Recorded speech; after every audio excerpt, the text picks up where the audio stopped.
하나님 말씀 에베소서입니다. 에베소서 2장 1절 한 절만 보도록 합니다. 에베소서 2장 1절 한 절입니다. 같이 읽겠습니다. 그는 허물과 죄로 죽었던 너희를 살리셨도다.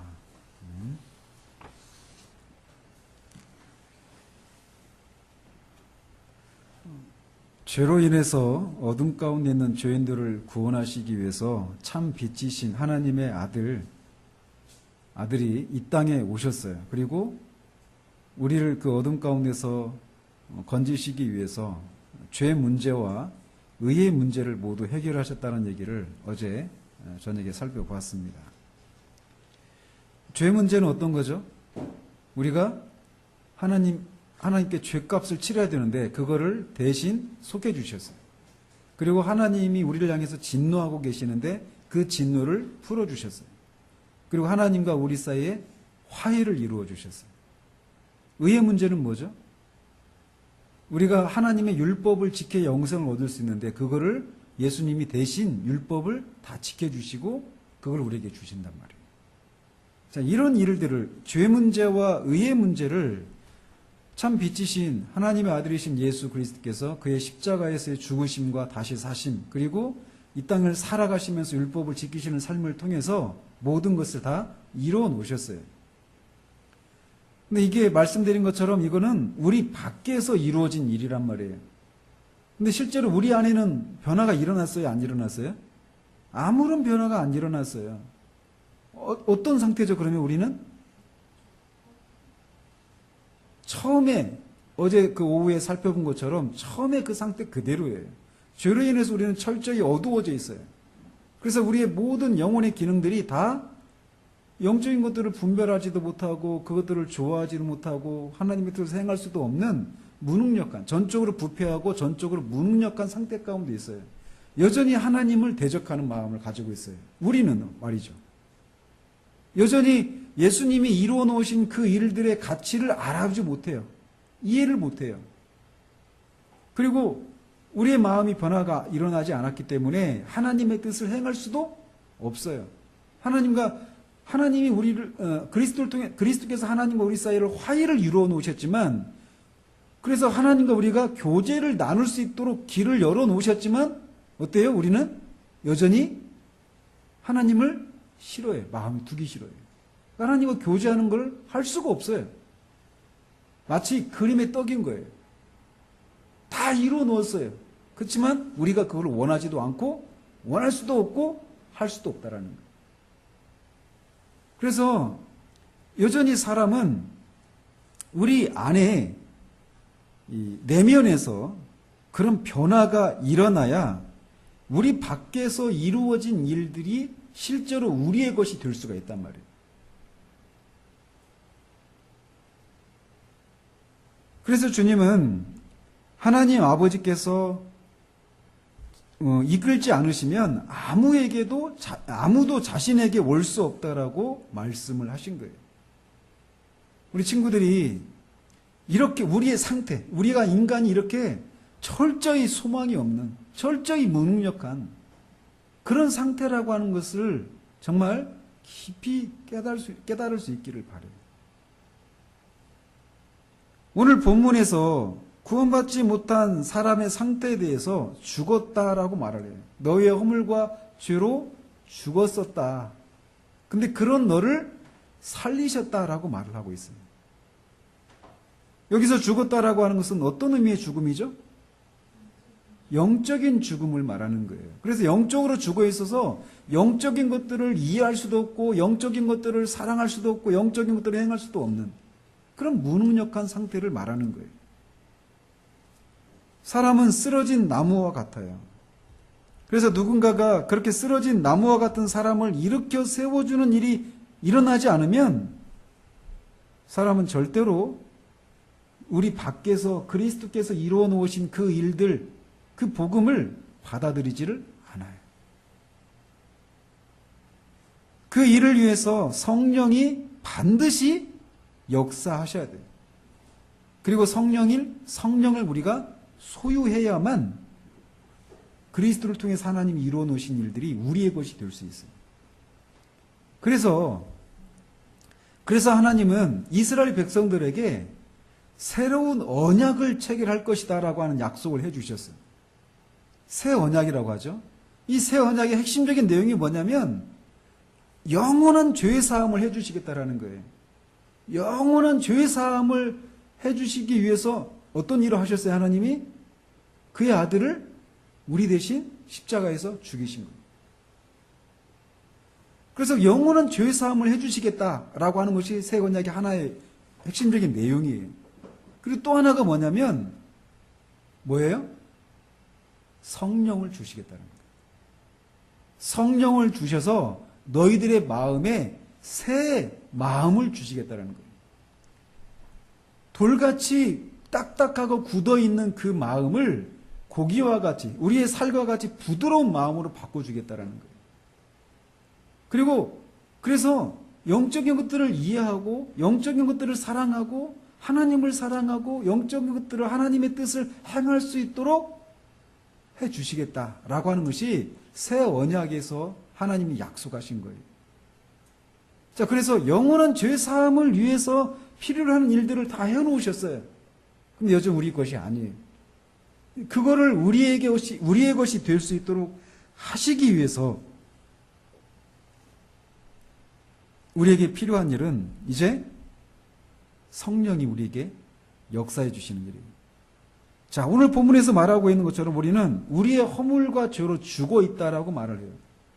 죽어 있는 사람이 어떤 것을 나는 이렇게 되었으면 좋겠다 이렇게 소망할 수 있어요? 죽어 있는 사람은 아무것도 할 수 없어요. 소망할 수도 없고 움직일 수도 없고 무엇을 할 수도 없어요. 아무것도 할 수 없어요. 죽어 있는 것은 그야말로 완전히 모든 것이 다 끝나 있는 거예요. 그렇기 때문에 죽어 있는 사람에게 가장 필요한 일이 뭘까요? 죽어 있는 사람이 이 그리스도를 통해서 이루어 놓으신 그 일들의 그 유익을 얻으려면 죽어 있는 사람에게 가장 먼저 일어나야 될 일이 무엇일까요? 살아나야 되는 거예요. 살아나지 않으면 어떤 것도 할 수가 없는 거예요. 특별히 허물과 죄로 죽어 있다라고 할 때 그 사람이 무엇을 향해 죽어 있느냐면 하나님을 향해서 죽어 있어요. 그리고 영적인 것을 향해서 죽어 있어요. 그래서 그 사람이 살아나되 하나님을 향해서 살아나고 영적인 것들을 향해서 살아나는 일이 먼저 있어야 되는 거예요. 그래서 그거를 영적으로 살아나는 그 일을 뭐라고 해요? 중생 또는 거듭남이라고 부르는 거예요. 그래서 중생은 거듭나는 것은 우리의 영혼에 새로운 생명을 심는 것을 말하는 거예요. 죽어 있으니까 우리의 육체의 생명은 있잖아요. 그죠? 우리 육체의 생명을 지금 우리가 유지하고 있단 말이에요. 그죠? 그렇지만 영적인 생명은 없어요. 영적으로는 죽어 있어요. 그래서 영적인 생명이 우리에게 주어져야 돼요. 그래서 중생이라고 하는 것은 사람 안에 새로운 생명의 원리가 심어지는 것이에요. 근데 이걸 누가 하셔요? 우리가 할 수 있을까요? 생명을 하나님이 주시면 우리가 손 막 덥석 잡아요? 누구죠? 다말의 뱃속에서 유다 알죠? 유다와 유다의 며느리 다말 사이에서 아이가 태어났잖아요. 쌍둥이가. 그죠? 근데 큰아이 첫 아이가 어땠어요? 몇쯤에? 손 쑥 내밀었죠? 그죠? 그러니까 그게 이놈이 첫째다 실을 묶어줬죠? 근데 나중에 작은 애가 먼저 나왔죠. 즉 그런 것처럼 아이가 그 엄마의 태 속에서 손을 쑥 내미는 것처럼 우리가 하나님이 우리에게 영적인 생명을 주실 때 그 생명을 받기 위해서 입을 쫙 벌리고 뭐 손을 딱 할 수 있어요? 왜 그렇죠? 죽어 있기 때문입니다. 이 중생은 누가 하시는 일이에요? 그러니까 하나님께서 하시는 일인데 특별히 성령 하나님께서 하시는 일이에요. 우리 영적으로 우리가 새롭게 태어나는 일에 우리가 할 수 있는 일이 있어요? 없어요? 아무것도 없어요. 그 얘기는 인간이 그렇게 완전히 죽어 있는 상태라는 거예요. 영적으로. 우리는 다 죽어 있어요. 그래서 하나님이 하시지 않으면 절대로 우리는 영적인 생명을 소유할 수도 없고 그 영적인 생명을 가지고 우리 밖에서 이루어 놓으신 그 일들을 우리의 것으로 삼을 수가 없어요.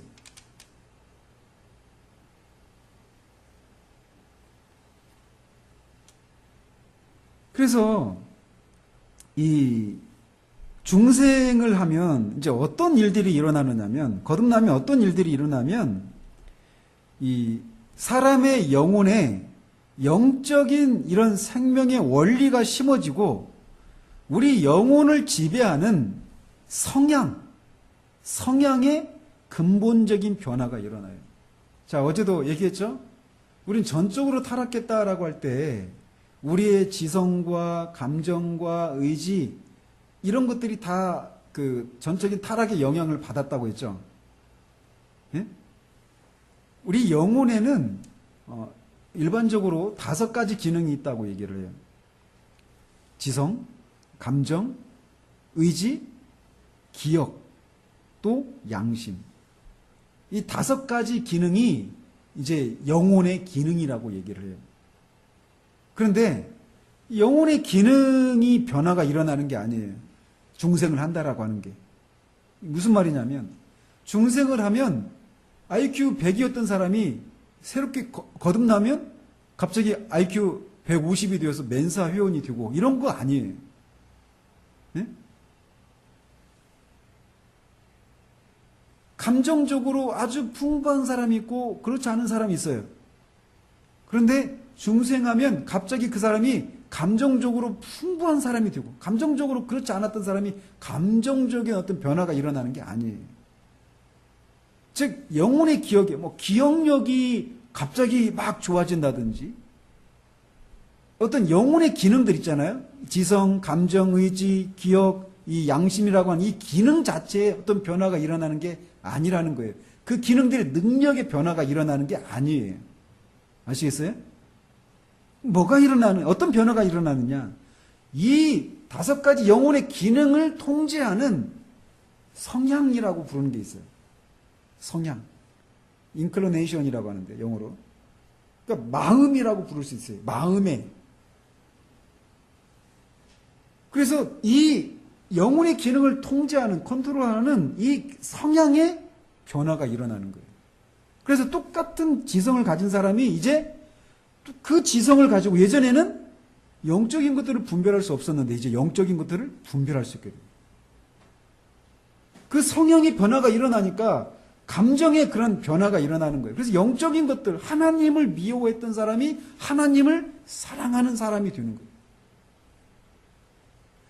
영적인 그런 성향의 변화가 일어나니까 이 성향이 의지를 통제해서 이 의지가 하나님의 뜻을 수행할 수 있도록 그런 변화가 일어나는 거예요. 기능 자체의 변화가 일어나는 게 아니란 말이에요. 아시겠어요? 근데 이 기능들을 통제하는 성향의 변화가 일어나는 거예요. 그리고 어때요? 더 근본적인 변화죠. 그죠?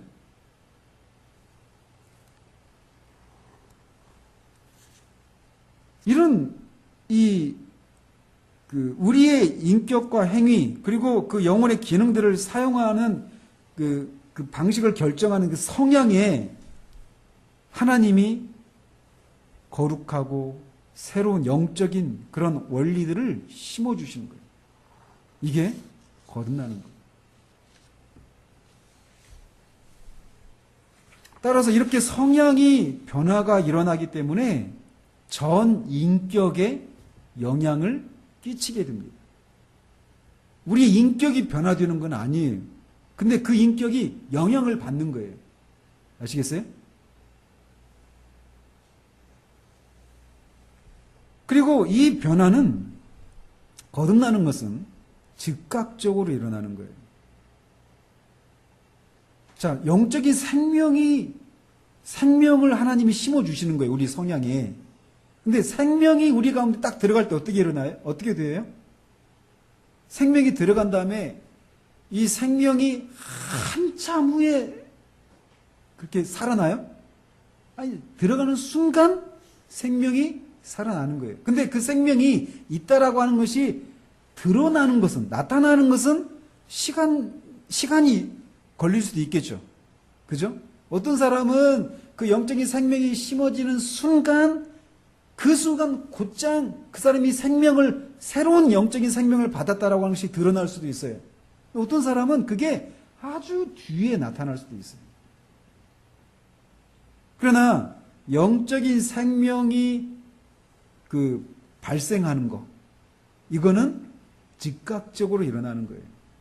그래서 이 부분에서 많은 사람들이 혼동을 하고 있어요. 뭐냐면 생명이 딱 이렇게 발생하는 것과 발생한 그 생명이 나중에 출생하는 거. 어때요? 아이들이 아이를 가지면 어떻게 돼요? 맨 처음에 엄마 아빠가 그 아이가 정자와 난자가 딱 만날 때 생명이 딱 생기는 거잖아요. 그죠? 그 순간 생명이 딱 발생을 하는 거예요. 근데 그 생명이 바로 나와요? 아니죠. 40주를 거쳐서 그 다음에 출생하는 거예요. 그죠? 생명이 딱 주입되는 그 행위, 그걸 발생이라고 하는데 그게 바로 중생이에요.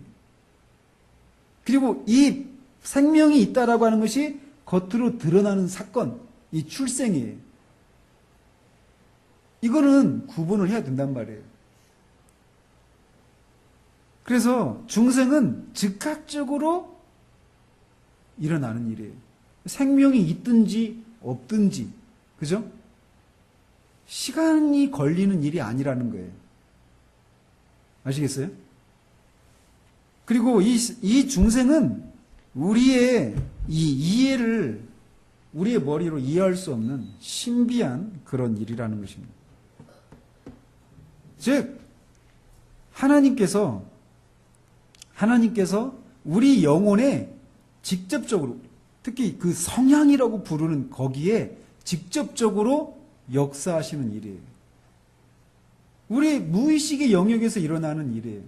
그럼 우리가 그 중생을 우리가 인식할 수 있어요? 없어요? 알 수가 없어요. 언제 확인할 수 있어요? 그게 나타나는 것을 보고.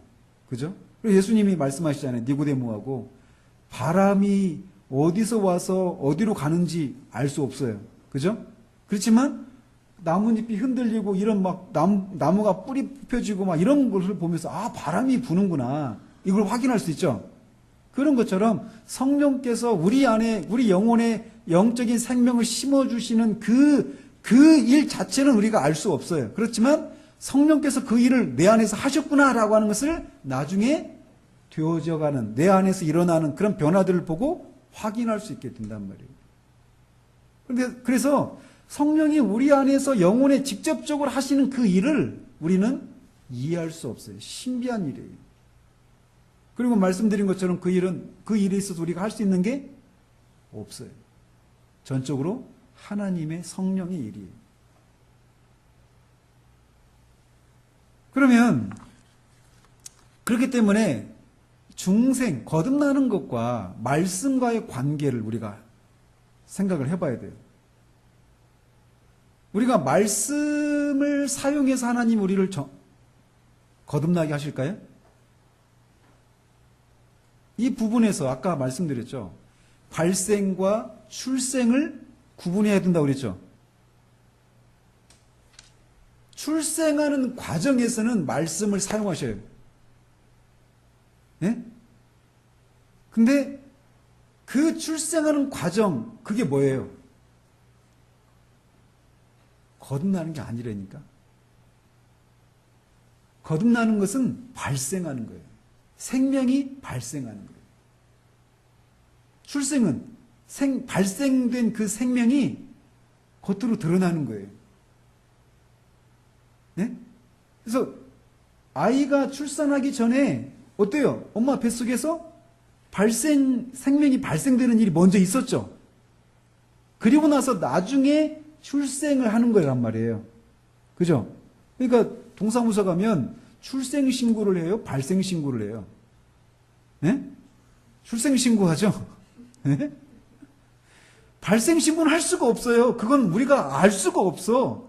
나중에 발생되고 갑자기 엄마가 입덧을 하든지 어떤 신체 그런 변화가 일어나면서 내가 아이를 가졌나 봐. 이거 알 수 있는 거예요. 그죠? 그러니까 생명이 생명이 내 안에서 발생했다라고 하는 것은 우리가 인식할 수 없어요. 그렇지만 그것이 나중에 어떻게 일어나는지는 알 수 없지만 그것이 나중에 내가 내 안에서 생명이 일어났구나, 생명이 생겨났구나라고 하는 것을 자각하는 것은 나중의 일이란 말이에요. 아시겠어요? 그래서 중생하는 과정에서는 성령께서 말씀을 사용하시지 않아요. 성령께서 그냥 우리 영혼에 직접적으로 영적인 생명을 심어주시는 거예요. 말씀은 어떤 역할을 하느냐? 말씀을 전할 때 성령께서 우리 안에서 이미 거듭나게 하셔서 우리의 성향을 바꿔놓으셨죠. 새로운 성향을 주셨죠. 그 새로운 성향을 따라서 이제 우리가 말씀을 들을 때 그 말씀에 반응을 하는 거예요. 그러니까 말씀으로 거듭난다라고 하는 말씀이 있죠. 실제로 너희가 거듭난 것은 썩어질 씨로 된 것이 아니요 썩지 아니할 씨로 된 것이니 살아있고 항상 있는 하나님의 말씀으로 되었느니라 이렇게 되어 있잖아요. 분명히 말씀으로 거듭났다라고 말하고 있어요. 그죠? 그리고 야고보서에서도 그가 그 피조물 중에 우리로 한 천 열매가 되게 하시려고 자기의 뜻을 따라 진리의 말씀으로 우리를 낳으셨다. 낳았다라고 하는 것도 거듭나는 거, 중생하는 걸 말하는 거거든요. 지금 여기서 말씀이 분명히 이렇게 말씀으로 거듭났다라고 말하고 있는데 지금 저는 뭐라고 말을 해요? 말씀으로 거듭나는 것이 아니라고 말하죠. 그게 뭐라는 거예요? 여기에서 발생과 출생을 구분할 필요가 있다는 것을 말하는 거예요. 여기 성경에서 거듭났다, 나았다, 진리의 말씀으로 이렇게 말하는 것은 무엇과 관련된 거예요? 발생이에요? 출생이에요? 출생을 말하는 거예요.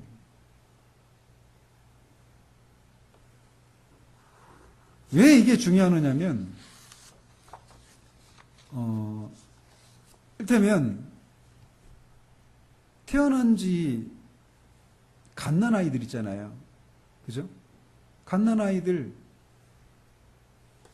그런 그 영혼의 기능을 발휘할 수 있어요? 막 그런 그 말씀을 이해하고 그 말씀을 듣지 못한 채 죽는 아이들도 있잖아요. 그죠?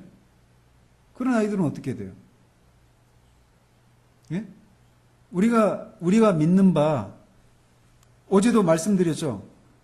모든 인간은 태어나자마자 다 원죄를 가지고 태어난다고 그랬죠? 그 원죄로 인한 죄책과 원죄의 오염의 상태로 태어나요. 전적으로 부패하고 전적으로 타락한, 전적으로 무능력한 상태로 태어나요. 그럼 다 어떻게 돼야 돼요? 다 지옥 가야죠. 그죠? 그래서 그 아이들이 말씀을 듣지 못한 상태로 죽게 되는 아이들이 있단 말이에요. 그런 경우는 어떻게 돼요? 그런데 성령께서 그 영혼에 직접적으로 역사하신단 말이에요. 거듭나게 하신단 말이에요. 말씀을 들을 수도 없고 이해할 수도 없는 아이들의 경우에도 그 영혼에 직접적으로 말씀을 사용하시지 않고 직접적으로 역사하셔서 그들을 거듭나게 하십니다. 그래서 갓난 아이들이 천국에 갈 수 있는 이유가 거기 있는 거예요. 성령께서 영혼에 직접적으로 역사하셔서 거듭나게 하시기 때문에. 그래서 이 거듭나는 것과 이 거듭난다, 중생한다라고 할 때 발생과 출생을 구분할 필요가 있는 거예요. 아시겠어요? 근데 이 부분에서 많이 헷갈려 해요. 그래서 이 중생을 우리가 이렇게 죽어 있기 때문에 성령께서 우리 영혼에 직접적으로 말씀을 사용하시지 않고 성령께서 직접적으로, 전적으로 성령께서 우리 영혼의 생명을 새로 주입해 주셔서 우리 성향을 새롭게 해주시는 그 일이 반드시 필요한 일이에요. 그러니까 이 사실, 우리가 거듭나야만 하나님 나라에 들어갈 수 있다. 이 사실은 그 사실 자체가 우리가 어떤 상태라는 것을 말해줘요. 우리가 구원에 있어서 우리가 할 수 있는 게 있다라는 거 없다는 거예요. 아무것도 없다라는 거예요. 사람들이 은혜의 교리를 잘 이해하지 못하는 이유가 뭐냐면 인간의 상태가 어떤 상태인지를 모르기 때문에 그래요. 거듭나야 된다라고 하는 이 사실 하나만으로도 은혜가 아니면 안 된다라고 하는 것을 우리에게 말해주고 있는 거예요.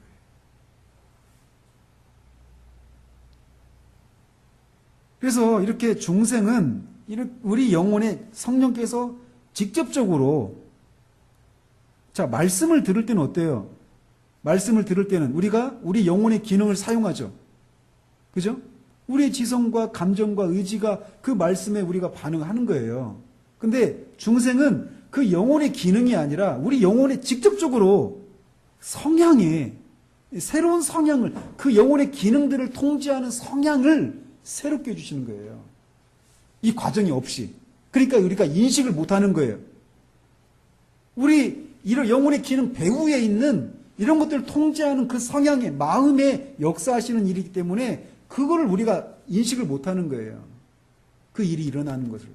그렇지만 생명이 심겨지면 생명은 어떤 특징을 갖고 있느냐면 반드시 생명이 있다라고 하는 것을 드러내게 되어 있어요.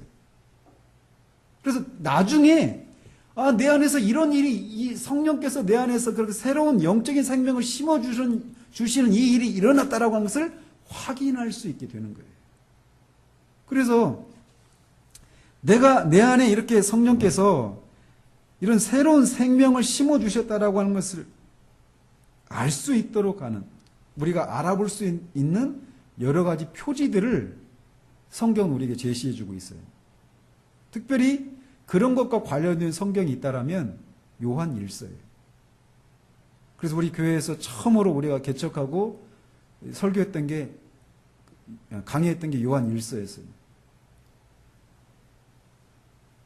그 요한 1서에 보면 그 사람이 성령께서 그 사람의 영혼에 직접적으로 역사하셔서 그가 영적으로 살아났다, 거듭났다라고 하는 것을 알 수 있는 첫 번째 표제가 무엇이냐면 무엇일까요? 예수님을 믿는 거예요. 예수님을 성경이 말하는 대로 믿는 거예요. 사랑하는 자들아, 영을 다 믿지 말고 오직 영들이 하나님께 속하였나 분별하라. 이로써 너희가 하나님의 영을 알지니 곧 예수 그리스도께서 육체로 오신 것을 시인하는 영마다 하나님께 속한 것이다. 예수 그리스도가 하나님의 아들이신 것을 믿는 거예요.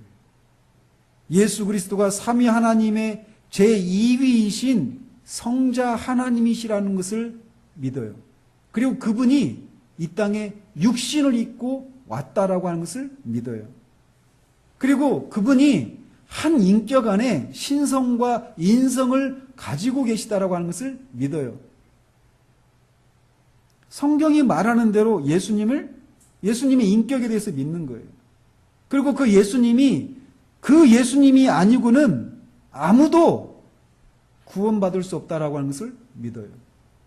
천하에 구원받을 만한 이름을 하나님이 예수 그리스도 외에 구원받을 만한 이름을 주시지 않았다라고 하는 그 사실을 그대로 믿어요.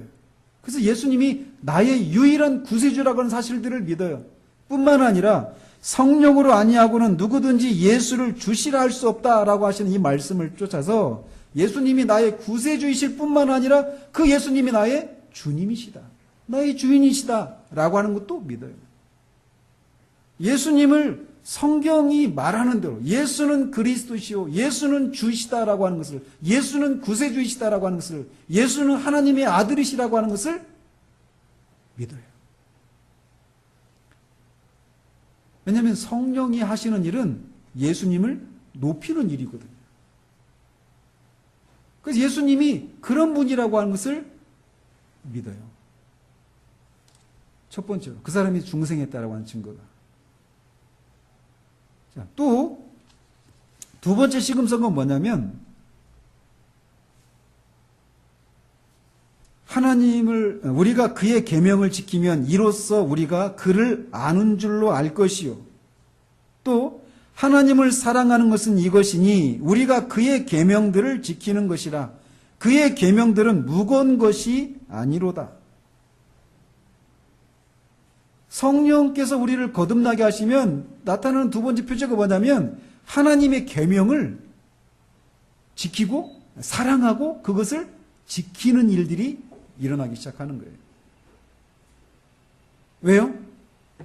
자, 하나님의 계명을 사랑하려면 그 사람의 마음의 영혼의 기능 중에 어떤 변화가 있어야 될까요? 사랑하려면 영혼의 기능이 몇 가지라고 그랬죠? 지성, 감정, 의지, 기억, 양심. 그죠?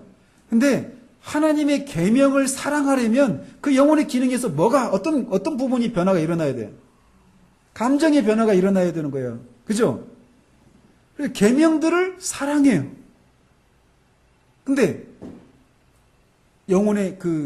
이 영혼의 기능들을 통제하는 성향이 예전에는 악한 성향이었어요. 그래서 하나님을 향해서 다 주고 있었단 말이에요. 당연히 그러니까 하나님의 계명도 사랑하지 않았죠. 이런 성향이 변화가 일어나니까 하나님의 계명을 사랑해요. 그리고 하나님의 계명을 지켜요. 의지의 변화가 일어나니까. 이제는 하나님의 계명 하면 어떤 생각이 들었어요? 힘들고 막 나를 이렇게 막 하기 싫은 거 억지로 막 이렇게 하는 것 같아요. 저도 어렸을 때 교회 다니고 이게 진짜 제가 이렇게 진짜 거듭나고 회심하기 전까지는 교회 다니는 게 정말 싫었어요. 저희 어머니가 교회 안 가면 때렸어요. 주일 빠졌다? 상상을 못해요. 그러니까 크기 전까지는 어머니가 교회 가라고 하니까 갔어요. 그러니까 물론 그렇다고 해서 교회 가가지고 날마다 인상 쓰고 죽상을 하고 있었던 건 아니었어요. 네? 가서 주일학교에서 암송도 하고 잘했어요. 찬양도 하고 다 했어요. 근데 마음 한켠에 뭐가 있냐면 늘 뭐가 있었냐면 이거 하나님을 믿는 일이 나를 이렇게 속박하는 그런 느낌을 늘 가지고 있었어요. 그러니까 하나님의 계명대로 산다. 그러면 그런 생각하면 답답한 거예요. 이거 내가 하고 싶은 거 못 하고, 여러분도 지금 그런 마음 가지고 있는 거 알아요. 지금은 그게 잘 이렇게 안 나타나서 목사님 나는 아직 안 그러는데요. 이렇게 생각하고 있을지 몰라요. 근데 그렇지 않아요. 변화가 일어나고 보면 내가 그랬었구나라는 것을 알 수 있어요. 내가 정말 하나님의 계명을 사랑하고 그 계명대로 살려고 하는 이런 게 일어나고 계명이 나를 내리누르는 무거운 짐이 아니라 여기서 말하고 있는 것처럼 계명이 가볍다라고 말을 하는 거예요. 그래서 그 계명이 그냥 우리가 지킬 수 있다 이런 의미에서 가볍다라는 의미가 아니에요. 무겁지 않다라는 의미가 아니에요. 나를 속박하는 이런 의미로 다가오지 않는 거예요. 나를 막 구속하고 그런 계명에 대한 그런 마음의 태도가 바뀌어요. 그리고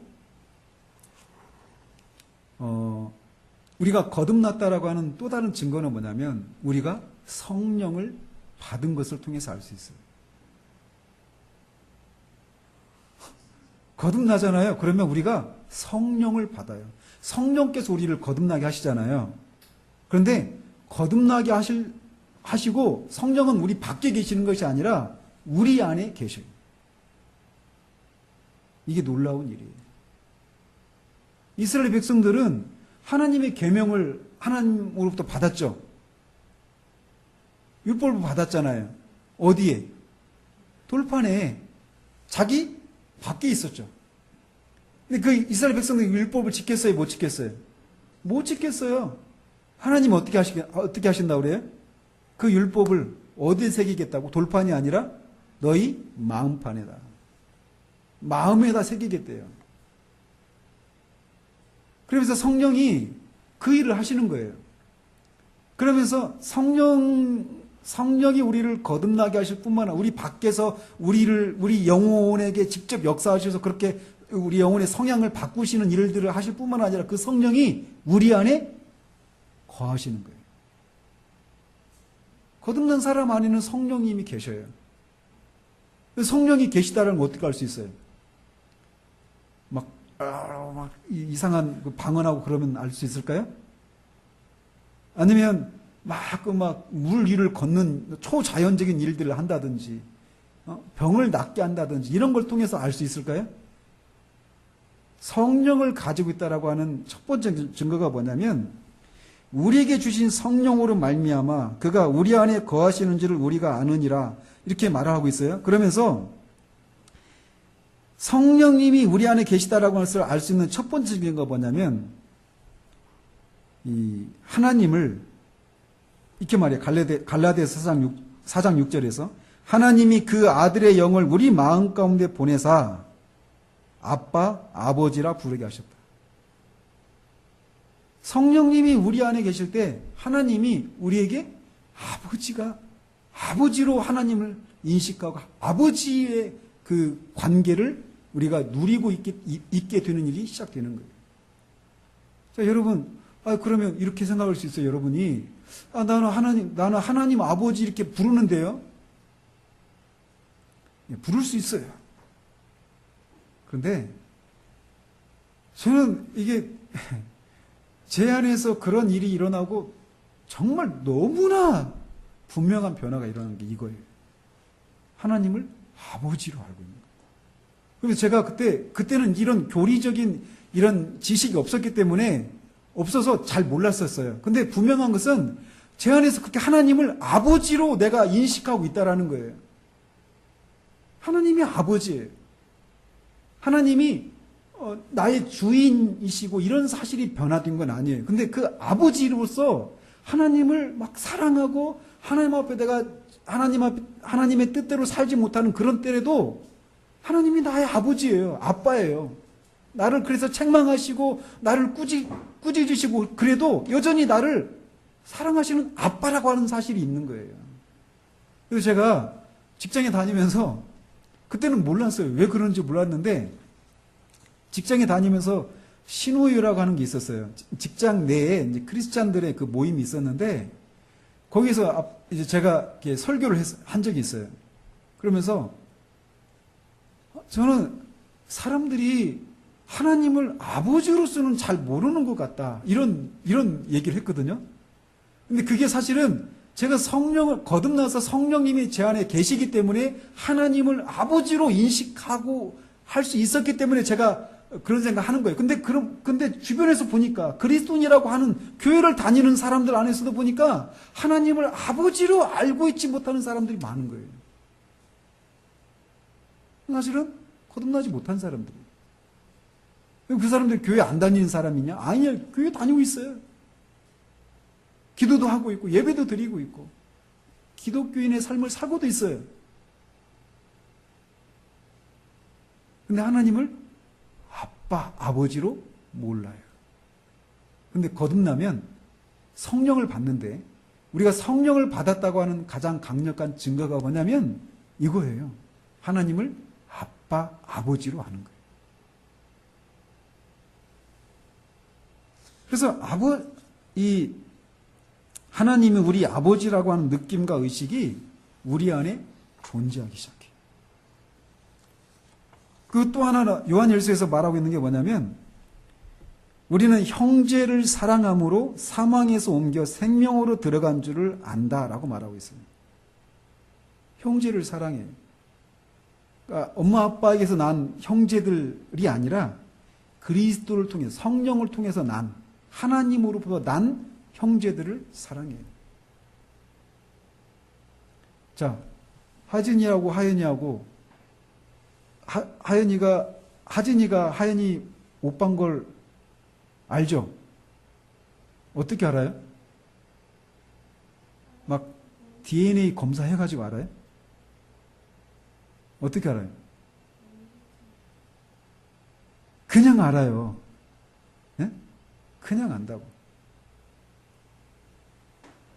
그래서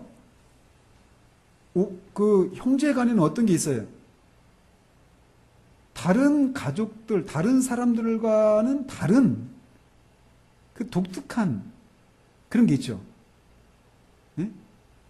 그래서 하나님으로부터 난 사람들의 특징이 뭐냐면 형제를 사랑해요. 그래서 그 사람이 하나님으로부터 낫다라고 하는 것을 알아요. 그래서 그 사람과 같이 있고 싶고 그 사람과 하나님에 대해서 이 하나님 나라에 대해서 막 얘기를 나누고 싶어요. 그 사람과 같이 교제를 나누고 싶어요. 세상적으로 정말 유명하고 잘 나가는 사람이 있다 하더라도 그가 거듭나지 못한 사람이면 그 사람하고는 얘기가 안 통해. 아무리 똑똑하고 정말 매력적인, 인간적으로 매력적인 것을 가지고 있는 사람임에도 불구하고 얘기가 안 통해요. 근데 거듭난 사람들은 형제들을 알아봐요. 그리고 그들과 그런 걸 알아보고 그들과 같이 있고 싶어 하고 얘기가 통해. 왜? 같은 하나님을, 한 아버지를 사랑하고, 한 아버지를 추구하고, 그 아버지가 계신 하나님 나라를 추구하기 때문에. 같은 성향과 같은 그런 같은 그런 가치관들을 가지고 있기 때문에 말이 통해. 얘기가 통해.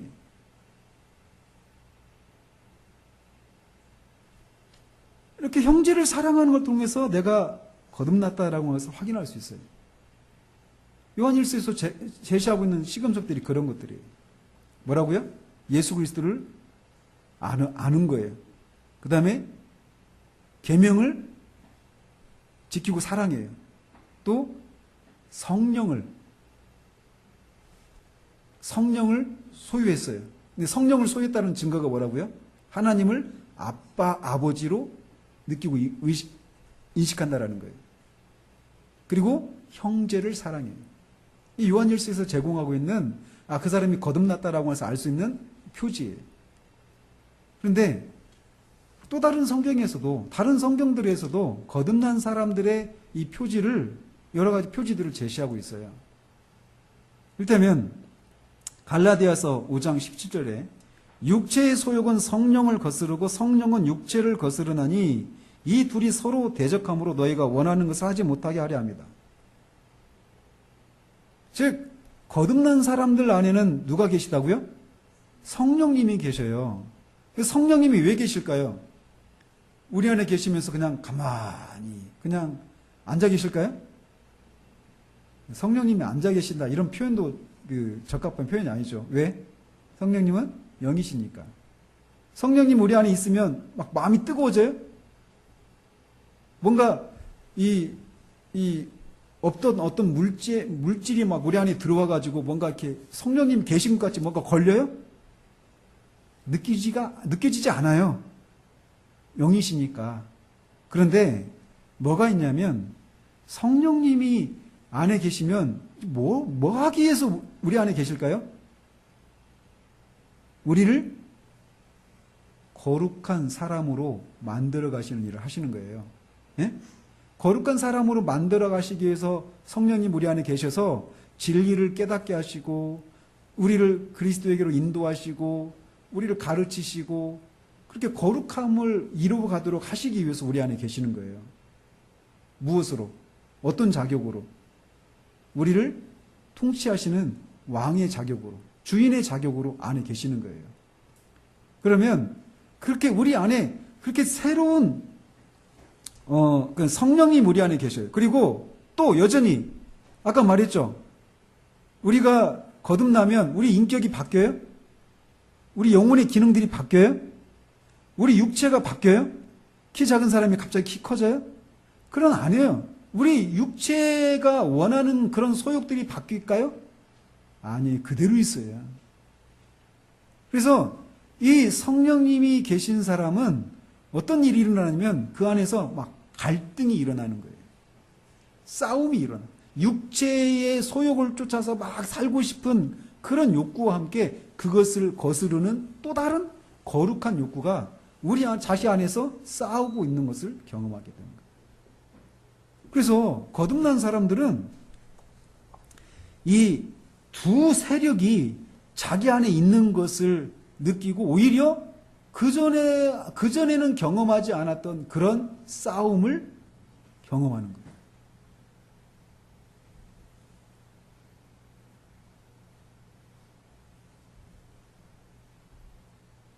그리고 또 중생한 사람은 하나님을 알고자 하는 소망을 가져요.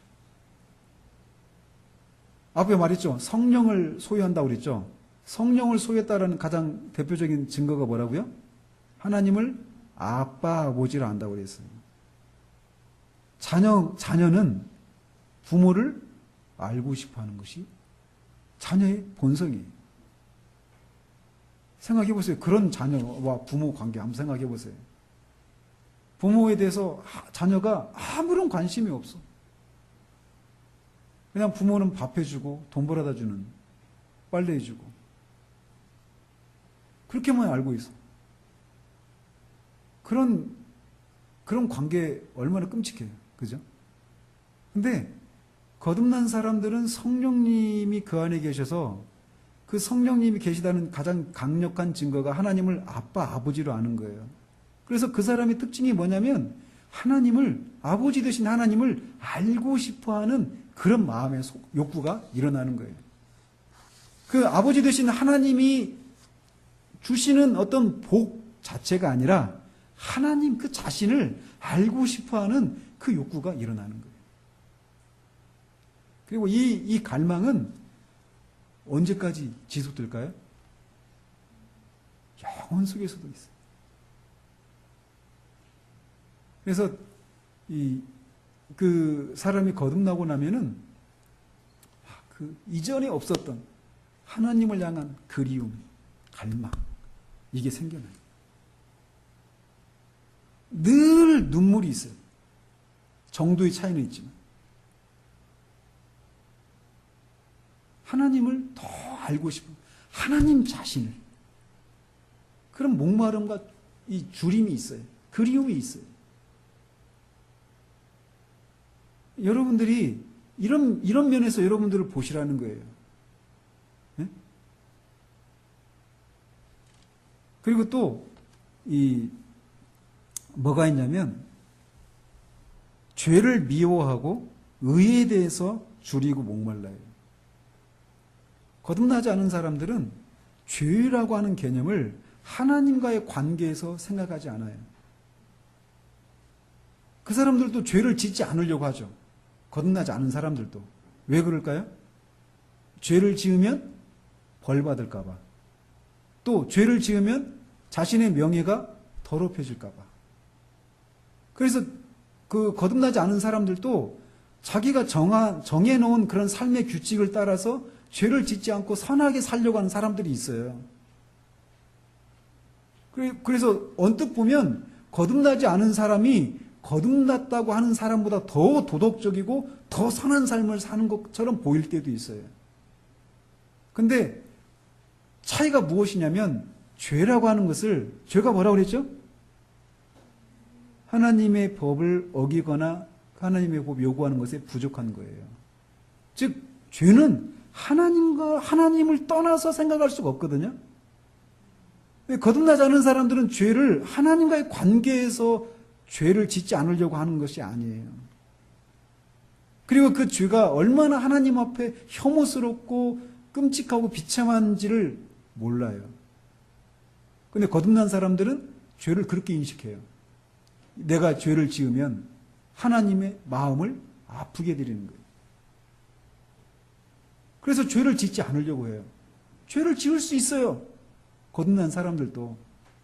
그런데 죄를 지으면 이것 때문에 내가 이런 죄를 지었으니 이제 사람들이 나를 어떻게 생각할까? 여기서 그치지 않아요. 하나님과의 관계를 생각해요. 그리고 거듭나지 않은 사람들도 나름 선한 삶을 살려고 해요. 여러분이 나중에 이제 커서 벤자민 프랭클린이라고 하는 그 사람의 전기나 이런 거 한번 읽어보세요. 벤자민 프랭클린 알아요? 그 피뢰침 발견했던 사람이에요. 미국에. 예?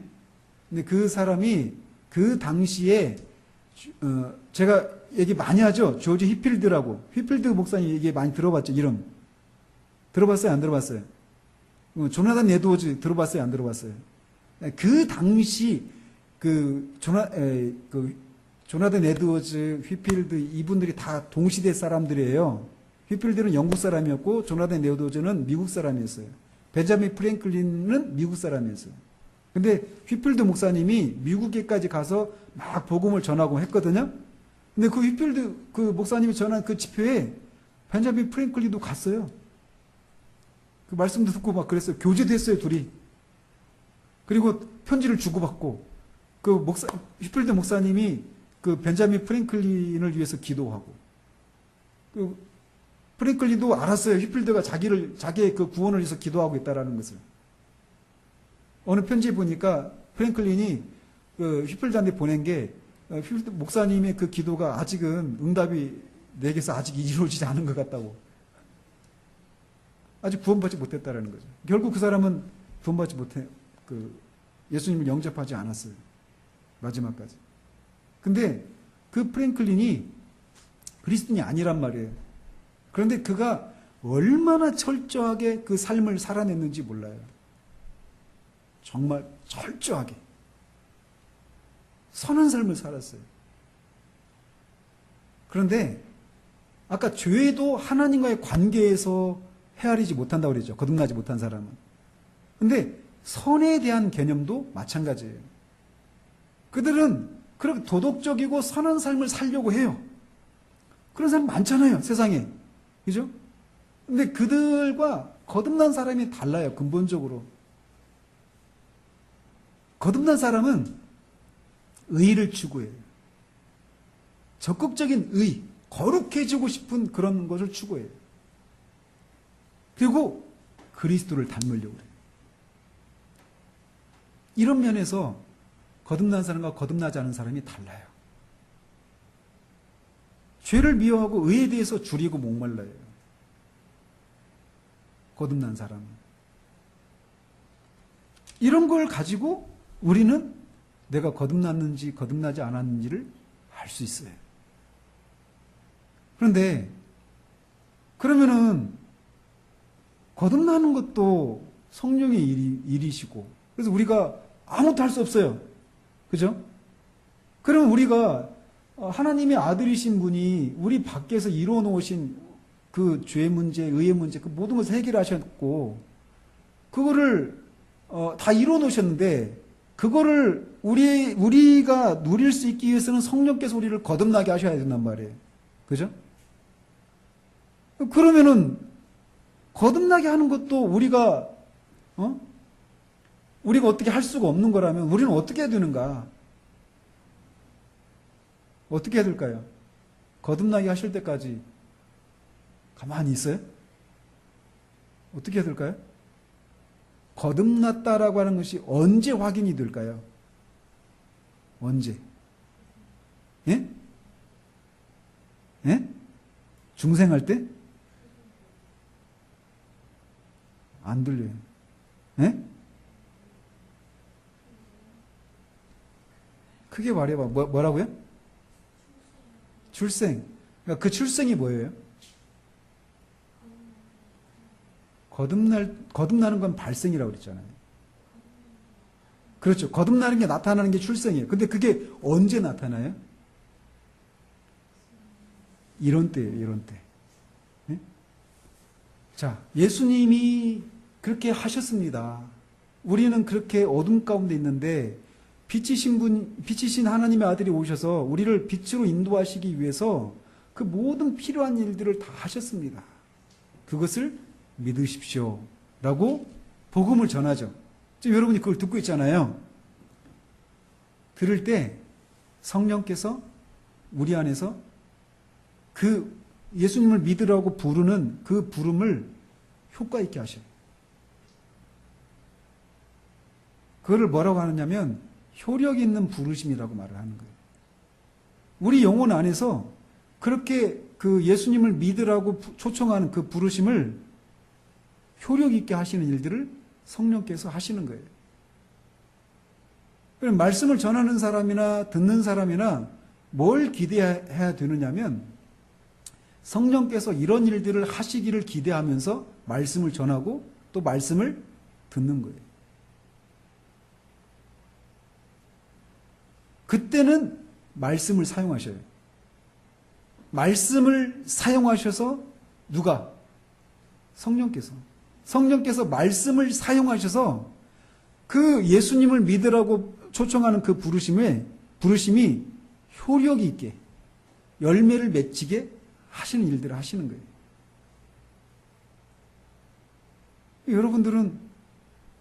여러분들이 해야 될 일이 뭐라고요? 그러니까 말씀을 듣는 자리에 있어야 돼요. 그래서 그 성령께서 여러분들 안에서 그런 일들을 해주시기를. 말씀을 들어보면 나는 그렇게 영적으로 죽어있고, 영적으로 죽어있고, 영적으로 그 선한, 영적인 것들을 분별할 수도 없고, 또 아무것도 할 수 없는 그런 어둠 가운데 있다라는 사실들을 하나님 앞에 고백하면서 이런 나를 위해서 빛이신 예수님이 오셔서 그렇게 십자가에서 또 그의 삶을 통해서 죄 문제와 의의 문제를 다 해결해 주셨다는 것을 해결해 주셨다고 하는데 하나님 그거를 저한테 계시해 주십시오. 저한테 그것을 깨닫게 해 주십시오. 조명해 주십시오. 라고 하면서 말씀을 듣는 거예요. 말씀을 들을 때 성령께서 그 일들을 하시는 거예요. 그러니까 효과 있는 부르심은 부르심이 효과가 있기 위해서는 먼저 뭐가 있어야 되는 거예요? 중생이 있어야 되는 거예요. 중생이. 그죠? 발생이 됐고 그게 이제 그 말씀을 전할 때 성령께서 그걸 사용하시면 그게 효과가 있는 그런 일들이 일어나는 거예요. 그러면 어떻게 될까요? 그 말씀이, 그 부르심이 효과가 있으면 어떤 일이 일어나요? 그 사람에게. 자기의 죄를 깨닫죠. 자기의 죄를 깨닫고 회개하고 예수님을 믿게 되는 일들이 일어나는 거예요. 그러니까 결론 다시 돌아가면 우리의 구원은 전적으로 은혜예요. 은혜. 왜? 우리 인간의 상태가 그러니까. 저는 우리 주일학교 친구들이 정말 그거를 하나님 앞에 구하면서 내가 이 인간이 이렇게 절망적인 상태라고 하는 것을 듣지만 그게 머리로는 이해가 되지만 이게 여러분을 막 그 절망스럽게 해서 그걸 가지고 막 하나님 앞에 막 그 하나님의 은혜를 구하고 긍휼을 구하는 이런 데로 나가지 못하고 있어요. 그 얘기는 아직 그런 마땅히 알아야 될 방식대로 알고 있지 못하다라고 하는 것을 말해주는 거예요. 그렇기 때문에 여러분이 매 주일마다 또는 주일학교 예배 때마다 주일학교 성경 공부할 때마다 또는 여러분이 개인적으로 성경을 읽을 때든지 집에서 부모님들한테 그런 성경의 가르침들을 들을 때든지 어쨌든지 그것을 깨달을 수 있도록 성령께서 역사해 주시기를 구하면서 지내야 되는 거예요. 여러분들은 믿는 부모님의 자녀들로 태어났어요. 이 약속의 자녀로 태어났어요. 즉, 약속을 가지고 있지만 그게 아직 성취가 안 된 상태 가운데 있는 거예요. 그 일이 여러분들 가운데 있기를 위해서 예배 때마다 말씀을 들을 수 있는 그런 자리에 여러분이 힘써서 그 자리를 지키고, 자리를 지킬 뿐만 아니라 이거 빨리 끝났으면 좋겠다, 왜 이렇게 길어, 이런 게 아니라 정말 어느 순간이든지 그 말씀을 그 성령께서 내게 역사해 주셔서 내가 깨닫고 정말 그렇게 새로운 생명을 얻는 일들이 일어나기를 기대하면서 또 구하면서 그렇게 앉아 있어요. 왜냐하면 성경은 그런 자들을 한 번도 하나님이 외면하신 적이 없다라고 하는 소리를 말해주고 있거든요. 그래서 여러분이 정말 어둠 가운데 있었던 여러분이 빛이신 예수님을 여러분의 구주와 주님으로 영접해서 빛 가운데 거하는, 빛으로 살아가는, 빛이라고 말하는 그런 삶을 여러분 모두가 살아가기를 바라요. 기도하겠습니다.